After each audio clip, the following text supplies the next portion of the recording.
distributing its vaccines in a number of different ways. One is through COVAX, which is WHO's free program. The other is through the UN peacekeepers. And this is particularly important as it was UN peacekeepers who introduced cholera to Haiti, and Haiti struggled for years to get rid of it and contain that outbreak. And we wouldn't want to see peacekeepers introduce COVID to other countries. And then China's also selling the COVID vaccine to other countries as well, particularly in Latin America, because they're more middle and upper income countries. So the fact that some of these Chinese-made vaccines, I mean, really, are they the only option right now for many of them?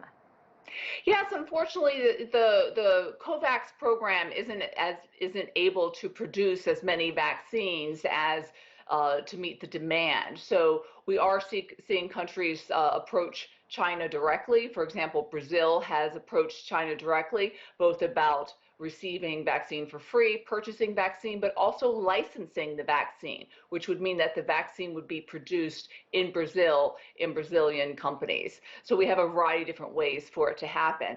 I think there might be some delay with the Chinese vaccine approval for COVAX because they have yet to release the full data on their phase 3 trials. In fact, one of the former heads of the Chinese regulatory authority has called on the companies to release this data.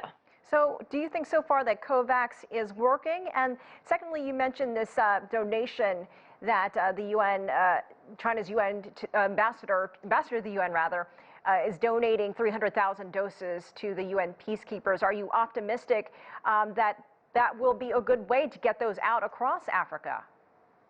Definitely, anytime you have people moving around, there's a risk of spreading the pandemic. So the peacekeepers really are good priority people to receive the vaccine. And regarding the COVAX efforts, we have to keep in mind this is the first time we've attempted something like this in the face of a global pandemic to set up a facility for low-income countries to receive a vaccine for free, or for middle-income countries to use as an avenue to purchase the vaccines, at cost, at a fair price. So I think so far it has been successful, but certainly we would like to see more vaccines moving through it than currently are. We know that China's domestic vaccine rollout is a bit slower compared to other countries. Do you think there's just less urgency with cases more under control in that country?